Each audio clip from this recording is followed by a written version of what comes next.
Hey guys, మీరు budget లో ఎప్పుడైనా అవుట్ఫిట్ ని చూస్ చేసుకునేటప్పుడు అసలు ఈ అవుట్ఫిట్ ఎక్స్పెన్సివ్ గా కనపడుతుందా లేదా అని ఎప్పుడైనా అనిపించిందా? సో అందుకోసమే ఇవాల్టి వీడియోలో ఒక అవుట్ఫిట్ ని బడ్జెట్ లో కొన్నా గానీ అది చూసే వాళ్ళకి ఎక్స్పెన్సివ్ గా ఎలా కనపడాలి అనే దాని మీద మనం ఈరోజు డిస్కస్ చేయబోతున్నాం. ఇక ఇప్పుడు నేను చెప్పే స్టెప్స్ ని ఫాలో అయితే చాలు, మీరు అనుకున్న దానికంటే మీ అవుట్ఫిట్ ఇంకా ఎక్స్పెన్సివ్ గా కనపడుతుంది. సో స్టార్ట్ చేద్దామా?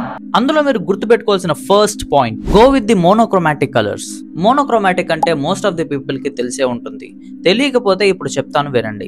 మోనో అంటేనే అది ఒక సింగిల్ కలర్ అని అర్థమవుతుంది. ఆ కలర్ యొక్క సాచురేషన్ ని ఇంక్రీజ్ డిక్రీజ్ చేస్తే అదే మోనోక్రోమాటిక్ కలర్ కాంబినేషన్. సో మీ అవుట్ఫిట్ లో ఇలాంటి కలర్ కాంబినేషన్ యూజ్ చేసినప్పుడు అది ఎక్స్పెన్సివ్ గా కనబడుతుంది and as well as me outfit కి ఒక రిచ్ లుక్ అయితే తెస్తుంది. అండ్ అది బడ్జెట్ లో కూడా ఉండాలి కదా.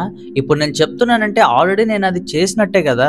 ఫర్ ఎగ్జాంపుల్ ఈ అవుట్ఫిట్ ని చూడండి. ఈ అవుట్ఫిట్ లో నేను మోనోక్రోమాటిక్ కలర్ కాంబినేషన్ ని యూజ్ చేశాను, అది కూడా బడ్జెట్ లో. ఈ అవుట్ఫిట్ లింక్స్ కావాలంటే కింద డిస్క్రిప్షన్ లో ఉంటాయి, వెళ్ళి తీసుకోండి. నాకు తెలిసి ఇప్పుడు మీకు ఒక ఐడియా వచ్చినట్టుంది కదా మోనోక్రోమాటిక్ కలర్ కాంబినేషన్ అవుట్ఫిట్ గురించి. అందులో మీరు గుర్తుపెట్టుకోవాల్సిన సెకండ్ పాయింట్ వచ్చేసరికి ఎక్స్పెరిమెంట్ విత్ వింటేజ్. అసలు నాకు అర్థం కాదు ఏంటంటే ఈ మధ్య కాలంలో ప్రతి ఒక్కరు బ్యాగీ ఫిట్స్ ట్రెండ్ లో ఉన్నాయని అందరూ బ్యాగీ ఫిట్ లే ట్రై చేస్తున్నారు.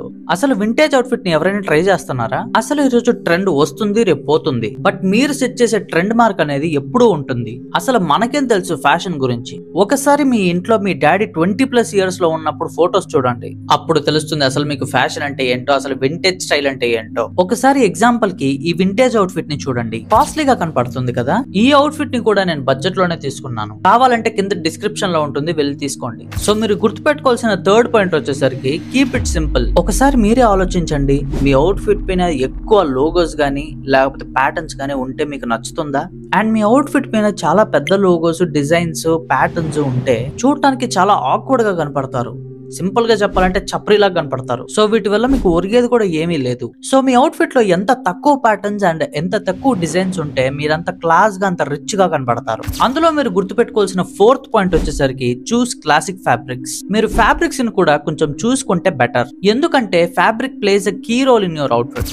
లైక్ లెనిన్ గానీ కాటన్ గానీ తీసుకోండి, సో అది మీ అవుట్ఫిట్ కి ఒక రిచ్ లుక్ అయితే తెస్తుంది. ఇప్పుడు మీరు గుర్తుపెట్టుకోవాల్సిన ఫిఫ్త్ పాయింట్ వచ్చేసరికి గ్రూమింగ్ అండ్ మెయింటెనెన్స్. గాయ్స్, మీరు ఎంత మంచి outfit grooming and maintenance correct గా లేకపోతే మీరు ఇదంతా చేసి కూడా వేస్ట్ అయిపోతుంది. సో మంచిగా గ్రూమింగ్ రొటీన్ అయితే ఫాలో అవ్వండి. నెయిల్స్ కట్ చేసుకోవడం, బియర్డ్ షేప్ చేసుకోవడం ఇలాంటివి. బ్రో, మరి బియర్డ్ లేని వాళ్ళ సంగతి ఏంటి అని మీరు నన్ను అడిగితే అది వచ్చే వరకు వెయిట్ చేయండి. Just joking guys. మంచిగా ఎక్సర్సైజ్ చేయండి, జిమ్ కి వెళ్ళండి. సో బియర్డ్ ఉన్న వాళ్ళకి ట్రిమ్మర్స్ బడ్జెట్ లో కావాలంటే కింద డిస్క్రిప్షన్ లో ఉంటాయి, వెళ్ళి తీసుకోండి. నేనైతే బియర్డో ట్రిమ్మర్ ని రికమెండ్ చేస్తాను. ఈ ట్రిమ్మర్ ఎందుకంటే బ్లేడ్స్ అనేవి స్టెయిన్లెస్ స్టీల్ లో వస్తాయి అండ్ దీని రన్ టైం వచ్చేసి 2.5 hours దాకా పనిచేస్తుంది ఇది. అండ్ లెంత్ కూడా మీకు ఇష్టం వచ్చినట్టు దాంట్లో సెట్ చేసుకోవచ్చు. అండ్ వారంటీ కూడా 1 year వస్తుంది మీకు. వీటన్నిటి లింక్స్ కావాలంటే కింద డిస్క్రిప్షన్ లో ఉంటాయి, వెళ్ళి తీసుకోండి. సో అదే చేతులతోటి ఈ వీడియోని లైక్ చేసి, సబ్స్క్రైబ్ చేసి మీ ఫ్రెండ్స్ అండ్ ఫ్యామిలీస్ కి షేర్ చేయండి. Let's meet you in the next video. జై హింద్.